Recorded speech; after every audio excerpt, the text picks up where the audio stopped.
بسم اللہ الرحمن الرحیم۔ السلام علیکم۔ ہمارے پڑوس میں خالہ شبو رہا کرتی تھی۔ شہاب ان کا بیٹا تھا۔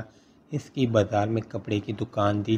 ایک روز قریبی قصبے سے کچھ خواتین کپڑا خریدنے آئیں جو تمام برقعوں میں ملبوس تھیں۔ انہی میں ایک لڑکی سائرہ بھی تھی جس نے خود کو چادر سے ڈھانپ رکھا تھا۔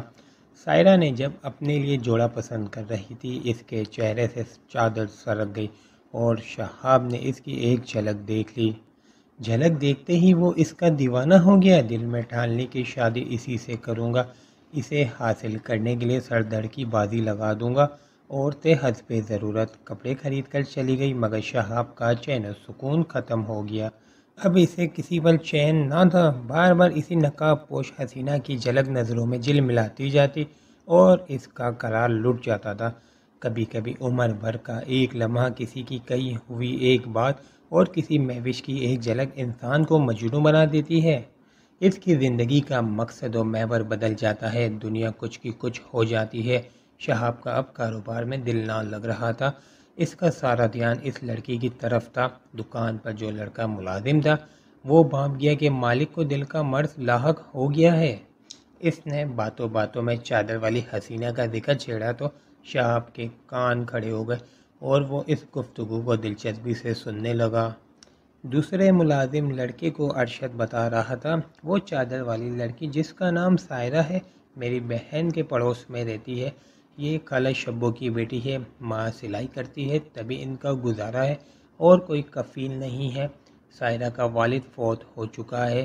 یہ معلومات شہاب کے لیے کسی خزانے سے کم نہ تھی۔ اسے یہ جان کر بہت سکون ملا کہ جو حسینہ اس کے من کو بھائی تھی وہ ایک غریب بیوہ کی بیٹی تھی۔ اگر امیر ہوتی اسے حاصل کرنا جوائے شہر لانے کے مترادف ہوتا، مگر غریب کی بیٹی کو اپنانے کے لیے کچھ زیادہ پاپڑ نہیں بیلنے پڑتے۔ کچھ دن سوچ بچار کے بعد موصوف شہاب نے ماں کو اعتماد میں لیا، حال دل بیان کر کے درخواست کی کہ جا کر سائرہ کی ماں سے رشتہ طلب کرو۔ ماں نے جواب دیا، تم شادی شدہ ہو اور بیوی تمہاری 8 برس سے روٹھ کر میکے بیٹھی ہے۔ دوسری شادی کسی کم سن لڑکی سے کرنے کے بجائے اپنی بیوی کو منا کر لاؤ، اور اس میں اللہ کی خوشنودی اور تمہاری بہتری ہے۔ ایسے دلائل سننے کو وہ قطعی تیار نہ تھا۔ ماں سے الجھنے لگا، تبھی ماں کو اندازہ ہو گیا کہ بیٹا پور پور سائرہ کے حسن کا اسیر ہو گیا ہے۔ اب کچھ نہیں ہو سکتا، اسے سمجھانا بیکار ہے۔ ابھی وہ اسی سوچ میں تھی کہ کیا کرے، کس طرح بیٹے کے دل کا قرار ڈھونڈ لائے۔ بہو کے میکے سے چند بزرگ آئے اور اصرار کیا کہ آپ لوگ بہو کو گھر لاؤ اور اسے بساؤ، ورنہ طلاق دے دو، تاکہ سمن کے والدین اس کی شادی کسی اور جگہ کر دیں۔ شہاب کی بیوی ماں کی رشتہ دار تھی اور یہ شادی اس نے والدہ کی پسند سے کی تھی، تاہم بیوی سے پہلے روز سے نہ بنی تھی۔ وہ اسے بسانا چاہتا تھا، بات بات پر پک پک ہوتی اور بیوی پر ہاتھ اٹھاتا تھا۔ پھر سمن تنگ آ کر میکے چلی گئی۔ کئی برس گزر گئے، وہ اسے لینے نہ گیا۔ سمن کے والدین شروع میں صلح کی کوشش کرتے رہے اور اب وہ کہتے ہیں بسانا نہیں ہے تو طلاق دے دو، ہماری بیٹی کی زندگی اس طرح برباد نہ کرو۔ شہاب نے ان پیغامات کا جواب نہ دیا تو وہ لوگ فیصلہ کن بات کرنے آ گئے۔ اب شہاب کو ہر صورت فیصلہ کرنا تھا، سو اس نے ٹھان لی کہ اگر سائرہ کا رشتہ مل گیا تو پہلی بیوی کو آزاد کر دے گا۔ ماں نے بیٹے کی ضد مان لی اور ساتھ والے قصبے رشتہ طلب کرنے چلی گئی۔ اس نے لڑکی کے گھر کی غربت دیکھتے ہوئے ان کو 50,000 کی پیشکش کر دی۔ گاؤں میں رواج تھا، لڑکا امیر اور لڑکی کا تعلق غریب گھرانے سے ہو تو شادی کے اخراجات کے نام پر لڑکے والے لڑکی کے والدین کو معقول رقم ادا کرتے تھے۔ یوں رشتے کے بدلے غریبوں کی مالی معاونت بھی ہو جاتی۔ یہاں بھی یہی رسم کام آ گئی۔ سائرہ کی ماں نے رقم کے بدلے بیٹی کا رشتہ دینے پر آمادگی ظاہر کر دی اور شہاب کی جولی مرادوں کے پھولوں سے بھر گئی۔ اس نے پہلی بیوی کو آزاد کر دیا، دوسرے گاؤں جا کر سائرہ کو بیاہ لانے کا اہتمام کر لیا۔ وہ اپنی کامیابی پر بہت خوش تھا، سوچ بھی نہ سکتا تھا کہ اتنی جلد اور آسانی سے اسے یہ من پسند دلہن حاصل ہو جائے گی۔ اب ویران بے آب و گیا زندگی ایک حسین خواب کی مانند گزارنے لگی۔ قیمتی ملبوسات، زیور اور دیگر سامان سے سائرہ کے سامنے ڈھیر کر دیے۔ کیونکہ اس کی کپڑے کی بڑی دکان تھی، مال و دولت کی کمی نہ تھی، سائرہ بھی اپنے نصیب کھل جانے پر شادہ تھی۔ سہیلیاں اس کی پرتعیش زندگی پر رقص کرتی تھی، ایک دوسرے سے حسرت سے کہتی تھی نصیب ہو تو ایسا، شعبی بی بی کو دل و جان سے چاہتا تھا۔ یہ بات سارے گاؤں میں مشہور تھی کہ سائرہ کو مجنوں مل گیا ہے اور شہاب نے جب سے من چاہی دلہن پا لی ہے اس کو خوشیوں کا ٹھکانہ نہیں ہے۔ وہ پہلے سے کہیں زیادہ خوش اخلاق ہو گیا ہے۔ خوش اخلاقی اور کاروبار میں خوشحالی کا چولی دامن کا ساتھ ہوتا ہے۔ شہاب گاہکوں کے ساتھ حلیمی اور خوش اخلاقی سے پیش آنے لگا، کاروبار میں اضافہ ہوا اور جو مندی چل رہی تھی وہ نہ رہی، کاروبار دن دنی رات چگنی ترقی کرنے لگا۔ سبھی کے منہ پر ایک ہی بات تھی کہ سائرہ کے آنے سے شہاب کی خوشحالی میں اضافہ ہوا ہے۔ یہ بات شہاب نے بھی ذہن نشین کر لی اور وہ بی بی کی چاہت میں ڈوبا ہوا تھا۔ لوگ اس کی پہلی بیوی کو یاد کرتے تو اسے بد نصیب کا لقب دیتے اور دوسری کو خوش نصیب کہتے۔ ظاہر ہے کہ جس کو پیا چاہے وہی سہاگن۔ سبھی دن ایک سے نہیں ہوتے، کہتے ہیں کہ کبھی کے دن بڑے اور کبھی کی راتیں، کہاوتیں درست ہوتی ہیں۔ ایک روز وہ ہو گیا جس کا وہم و گمان بھی نہ تھا۔ ایک معمولی سے واقعے نے چین و سکون غارت اور آباد گھر کو تہس نہس کر ڈالا۔ سائرہ اپنی نن کے کنگھی کر کے بال سنوار رہی تھی اور ساس چارپائی پر بیٹھی چاول چن رہی تھی۔ اچانک ایک صدا سنائی دی، بوندے، ہار، چوڑیاں پراندے لے لو، پازیب اور گرگابیاں خرید لو۔ یہ چوڑی والا کبھی کبھی ادھر پیری لگاتا تھا، قصبے سے آتا، خاص طور پر جب کسی گھر میں شادی بیاہ کی تقریب نزدیک ہوتی یا عید کا موقع ہوتا، اسے خبر ہوتی کہ اب قصبے والوں کو اس کی ضرورت ہے۔ گھروں میں سہاگنیں لڑکیاں بالیاں بھی اس کی صدا کی منتظر رہا کرتی تھی، کیونکہ اس کے پاس جو مال ہوتا وہ یہاں نہیں ملتا تھا۔ شہر سے خواتین کے دل پسند اشیاء خرید لاتا اور گاؤں قصبے میں فروخت کیا کرتا تھا۔ جہاں سائرہ رہتی تھی اول تو بازار کوئی خاص نہ تھا، کچھ دکانیں تھیں جن میں یہ مال مطلوب دستیاب نہ ہوتا، لہذا چوڑی والے اپنے ٹوکرے میں یہ سامان بھر کر سر پر رکھے گاؤں گاؤں صدا لگاتے اور دروازے پر پردہ نشین خواتین پسند کر کے خرید لیا کرتی تھیں۔ اس روز بھی جب مٹھو کی صدا کانوں سے ٹکرائی، بوندے، ہار، چوڑیاں لے لو، پراندے لے لو، گلابی گرگابی لے لو، تو سائرہ کی نن ریحانہ کا دل اچھل کر حلق میں آ گیا۔ وہ دوڑتی ہوئی دروازے پر گئی اور مٹھو کو پکارنے لگی۔ وہ ایسی ہی پکار کا منتظر تھا، فوراً آ کر دروازے پر بیٹھ گیا اور ٹوکری دیوڑی میں رکھ دیا جہاں گھر کی خواتین اپنی من پسند چیزوں کا انتخاب کر سکتی تھی۔ دوسری نن بطول نے ٹوکرے پر نظر ڈالی اور پکارنے لگی، بھابھی سائرہ ادھر آنا، دیکھو کیسی شاندار چوڑیاں اور گرگابیاں ہیں، آؤ مجھے بتاؤ کون سی لوں۔ سائرہ نے ساس کی طرف دیکھا جیسے اجازت طلب کر رہی ہو۔ وہ بولی، ہاں ہاں جاؤ دیکھو اور تم بھی اپنے لیے پسند کر لو، یہ چوڑی والا کبھی کبھار ہی پیری لگاتا ہے، جانے پھر کب آئے، عید قریب ہے، جو پسند آئے لے لو۔ نند باوچ دیوڑی میں بیٹھ کر ٹوکرے سے اپنی پسندیدہ چیزیں اٹھا اٹھا کر ایک جانب ڈھیر کرتی جاتی تھی۔ انہوں نے 2 جوڑے گرگابیاں، ہار، بوندے اور چوڑیاں پسند کر لیں۔ پھر بطول نے کہا، لالا ہم کو چوڑیاں پہنا دو۔ اس نے کھانچ کی درجن بھر چوڑیاں دونوں کلائیوں میں پہن لی، پھر وہ اٹھلا کر سائرہ سے پوچھنے لگی، بھابھی کیسی لگ رہی ہیں چوڑیاں؟ بہت اچھی جواب ملا۔ تب وہ بولی، تو آپ بھی پہن لیں بھابھی۔ ساس نے کہا، ہاں ہاں دلہن تمہاری پہلی عید ہے، دونوں کلائیوں میں بھر کر پہنو۔ ساس کی اجازت پا کر اس نے خوبصورت لال رنگ کی چوڑیوں کا انتخاب کیا اور مٹھو سے بولی، یہ پہنا دو۔ اس نے کلائیاں آگے کر دی اور مٹھو نے اس کا ہاتھ اپنے ہاتھ میں پکڑ کر چوڑیاں چڑھانا شروع کر دی۔ اتفاق سے شہاب اسی وقت گھر پہنچ گیا۔ اس نے جو بیوی کا ہاتھ غیر مرد کے ہاتھ میں پایا تو اس کو بہت برا لگا، مٹھو کو گالیاں دی اور اس کا ٹوکرا اٹھا کر دیوڑی سے باہر پھینک دیا۔ پھر سائرہ کو درشتی سے کھینچ کر گھر کے اندر لے آیا۔ اس غیر متوقع رد عمل پر وہ گھبرا گئی۔ شہاب داڑھنے لگا، یہ کیا تیرا یار لگتا تھا؟ کیوں تو نے اپنا ہاتھ ایک غیر مرد کے ہاتھ میں دیا؟ اس کے ساتھ ہی ایک زناتے ڈانٹ تھپڑ اس کے منہ پر پڑا کہ آنکھوں کے آگے تارے ناچنے لگے۔ بول کیوں تو نے غیر مرد کو اپنے ہاتھ کو چھونے دیا؟ وہ کیا بولتی جبکہ یہاں کی کچھ عورتیں چوڑی والے سے چوڑیاں پہن لیتی تھی، خود اس کی بہن نے بھی تھوڑی دیر پہلے ہی پہنی تھی۔ جب بار بار شہاب نے ایک ہی بات غصے میں دہرائی، کیا لگتا تھا وہ کیوں ہاتھ پکڑایا اسے؟ یاد لگتا تھا تو سائرہ کو بھی غصہ آ گیا، وہ چلا پڑی، ہاں یاد لگتا تھا، ملنے آیا تھا مجھ سے چوڑی والا بن کر۔ یہ سننا تھا کہ شہاب غصے میں پاگل ہو گیا۔ اس نے آؤ دیکھا نہ تاؤ بیوی کو بالوں سے پکڑ لیا اور اس قدر مارا کہ وہ بے ہوش ہو گئی۔ تب وہ منہ سے جھاگ اڑاتا گھر سے باہر نکل گیا۔ ماں اور بہن کی بھی ایک نہ سنی۔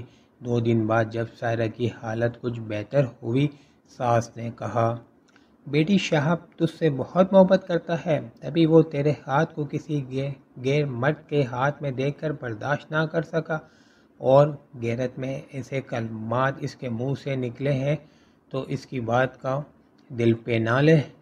بہتر ہے کہ 2-4 روز کے لیے میکے چلی جا، جب اس کا غصہ ٹھنڈا ہو جائے گا تجھے لینے آ جائے گا۔ یوں ساس کے کہنے پر وہ میکے آ گئی۔ 2 روز بعد جب شہاب گھر آیا اور ماں سے بیوی کا پوچھا، ماں نے کہا میکے گئی ہے، یہ نہ بتایا کہ میں نے بھیجا ہے۔ وہ لال بگولا ہوا کہ میری اجازت کے بغیر کیوں میکے چلی گئی؟ اس نے گھر سے قدم نکالا کیسے؟ میکے جانا ہی تھا، میں خود اسے چھوڑ آتا۔ اسی وقت وہ سائرہ کے گاؤں پہنچا۔ سائرہ نے سنا کہ شہاب آیا ہے، غصے میں تو تھی، فوراً برابر والے گھر میں چلی گئی۔ سائرہ کی ماں بھی غصہ تھا، تبھی اس نے داماد کو برا بھلا کہا کہ تم نے ناحق میری بیٹی کو اتنا مارا، حالانکہ وہ بدچلن نہیں ہے اور نہ ہی کسی سے اس کا واسطہ ہے۔ پھر کیوں تم نے اس کے ساتھ ایسا سلوک کیا؟ جو ہوا سو ہوا، اب سائرہ کو میرے ساتھ بھیجو، میں لینے آیا ہوں۔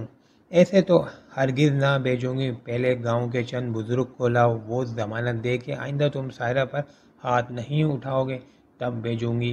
انکار سن کر وہ آپ سے باہر ہو گیا اور ساس کو برا بھلا کہنے لگا۔ شور سن کر پاس پڑوس کے لوگ آ گئے۔ انہوں نے سائرہ کی ماں کی طرفداری کی، جس پر داماد نے اپنی سخت سیٹھی محسوس کی، کیونکہ اس محلے میں اس بیوہ عورت کی سبھی عزت کرتے تھے۔ وہ شہاب کے منہ سے بد کلمات سن کر خفا ہونے لگے۔ انہوں نے سمجھانا چاہا مگر اس بندے نے اس امر کو بھی اہانت جانا۔ محلے والے شہاب کو مجبور کرنے لگے کہ اپنے بزرگ کو لاؤ، پھر سائرہ کو تمہارے حوالے کریں گے۔ شہاب تل ملا کر رہ گیا۔ وہ خالی ہاتھ لوٹ آیا اور گاؤں آ کر اپنے چند دوستوں کے پاس گیا، صورتحال بیان کی اور ان سے مشورہ طلب کیا۔ کچھ بدگواں دوستوں نے جو تماش بین قسم کے تھے اس کو اکسایا کہ تمہاری ساس اور اس کے محلے داروں نے تمہاری بے عزتی کی ہے، غیرت ہے تو بدلہ لو۔ ایک دوست نے کہا، جب کسی عورت سے کسی غیر مرد سے تعلقات ہو تبھی وہ میکے میں ٹک جاتی ہے، اور شوہر لینے آئے تو وہ چھپ جاتی ہے۔ پتہ کرو کہیں تمہاری بیوی کے کسی غیر سے مراسم تو نہیں ہے، گر ایسے شک و شبہات دل میں جاگزین کیے۔ اور شہاب کا دماغ گھوم گیا۔ دوستوں نے صلاح دی کہ بیوی شوہر کے ساتھ واپس گھر آنے سے انکاری ہو تو اس کا بندوبست کر دینا چاہیے۔ یوں شہاب کو ساتھ لیا اور رات کی تاریکی میں سائرہ کی ماں کے گھر پہنچ گئے۔ وہ ان کے گھر کی دیواریں پھلانگ کر صحن میں آ گئے۔ سردیوں کے دن تھے، ماں بیٹی اندر سو رہی تھی۔ آہٹ سے ماں کی نیند ٹوٹ گئی۔ بیٹی کے سرہانے 4 مردوں کو پا کر چیخ نکل گئی۔ انہوں نے آگے بڑھ کر ماں کا گلا دبا دیا اور ہمیشہ کے لیے اسے خاموش کر دیا۔ یہ منظر دیکھ کر سائرہ بے ہوش ہو گئی۔ انہوں نے اسے بے ہوشی کے عالم میں اٹھا لیا اور کھیتوں سے دور ویرانے میں لے آئے۔ شہاب نے دوستوں سے دریافت کیا، اب کیا کرنا ہے؟ وہ کہنے لگے، جو غیرت مند کرتے ہیں وہی کرنا ہے۔ بیوی بنا کر رکھو گے تو لوگ تم کو بے غیرت کہیں گے اور جینے نہ دیں گے۔ یہ کہہ کر وہ جگدال ساتھ لائے تھے، اس سے گڑھا کھودنے لگے۔ شہاب کا دماغ معاف تھا، اس کو کچھ سمجھ میں نہ آ رہا تھا کہ یہ سب کیا ہو رہا ہے، صحیح ہو رہا ہے یا غلط۔ اتنے میں اس کے 3 ساتھیوں نے گڑھا کھود لیا۔ بے ہوش سائرہ کو اس میں ڈال کر اوپر سے مٹی بھرنے لگے اور منٹوں میں گڑھے کو پور کر کے وہ شہاب کو لے کر واپس لوٹ آئے۔ بد نصیب لڑکی بغیر کسی قصور ایک معمولی بات پر زندہ درگور کر دی گئی، اور گاؤں کے جاہلوں کے نزدیک یہ ایک غیرت مندانہ اور قابل فخر کارنامہ تھا جو انہوں نے آنا فانا انجام دیا تھا۔ ادھر جب سائرہ کی ماں کے قتل کی خبر گاؤں والوں کو ہوئی، گھر کے دروازے پر اکٹھے ہو گئے۔ محلے داروں نے کہا یہ کام صرف اور صرف شہاب کا ہے۔ فوراً پولیس کو اطلاع کی اور شہاب کو گرفتار کر کے لے گئی۔ جو کچھ ہوا ماں کے روبرو ہوا، لہذا وہ بہت غم زدہ تھی۔ بیٹے سے جیل میں ملاقات کرنے پہنچی اور اسے برا بھلا کہنے لگی کہ یہ تو نے کیا غضب کیا، ساس کو ناحق مار ڈالا اور بیوی کو غائب کرا دیا، آخر تو نے ایسا ان کے کس جرم پر کیا؟ ماں، میں نے عجلت میں خود بیوی کو بدنام کر ڈالا تھا، کسی غیر مرد کے ہاتھوں میں اس نے اپنا ہاتھ دیا تھا، میں اس منظر کو برداشت نہ کر سکا۔ سب لوگوں نے یہ بات میرے منہ سے سن لی ہے تو اب میں کیسے ان کی زبانیں بند کر سکتا ہوں؟ یہ لوگ طرح طرح کی غلیظ کہانیاں گڑھ چکے ہیں، ہر شخص گاؤں اور قصبے کا برملا کہہ رہا ہے کہ شہاب کی بیوی کا چلن درست نہ تھا، وہ بد کردار عورت تھی اور اس کے چوڑی والے سے تعلقات تھے۔ خود شوہر نے رنگے ہاتھوں پکڑا ہے، ایسی عورت کو زندہ رہنے کا کوئی حق نہیں ہے، غیرت کا تقاضا یہی ہے کہ اسے مار دیا جائے۔ ایسی باتیں سن کر میں اصل قصہ کسی کو نہیں بتا سکا، بتاؤں بھی تو لوگ کب یقین کریں گے، وہ مجھے ہی جھوٹا اور بے غیرت کہیں گے۔ تبھی مجھے یہ قدم مجبوراً اٹھانا پڑا، اور نہ میں ساس کو مارنا چاہتا تھا اور نہ سائرہ کو، یہ کام مجھ سے میرے دوستوں نے کرایا ہے۔ کیا تم نے سائرہ کو بھی مار دیا ہے؟ ہاں، میرے دوستوں نے اس کو زندہ قبر میں دفن کر دیا میری آنکھوں کے سامنے، اور میں انہیں روک نہ سکا کیونکہ وہ مجھے بے غیرت کہتے اور گاؤں میں کسی کو منہ دکھانے کے قابل نہ رہتا۔ یہ سن کر ماں پھوٹ پھوٹ کے رونے لگی تھی، خوف کے مارے اس نے یہ بھی نہ بتایا کہ تمہاری بہن بطول نے بھی اسی مرد سے چوڑیاں پہنی تھی۔ ساری حقیقت کا ماں کو پتہ تھا، اس میں بہو کا کوئی دوش نہ تھا، مگر وہ گاؤں والوں کی زبانوں کو بند نہ کر سکتی تھی۔ بیٹے کی جان بچانا بھی لازم تھا، بس اسے بیٹے کی ہاں میں ہاں ملانی پڑی، اور ہر ایک کو یہی کہنا پڑا کہ اس کی بہو کے اس شخص سے ناجائز مراسم دے جو چوڑی والا بن کر ان کے در پر آیا تھا۔ شہاب بیٹے نے دونوں کو رنگے ہاتھوں پکڑ لیا تو غیرت کی وجہ سے سائرہ کا خون کر دیا۔ چند سال جیل میں سزا کاٹ کر وہ رہا ہو گیا، مگر اس کے بعد کسی نے اس شخص کو کبھی مسکراتے نہیں۔ اس کو کلک تھا کہ بیوی اور ساس کے ساتھ اس نے ایک اور ہستی کا بھی خون کیا ہے، اور وہ ہستی اس کی بیوی کے شکم میں پرورش پا رہی تھی، اپنے بچے کا بھی وہ قاتل تھا۔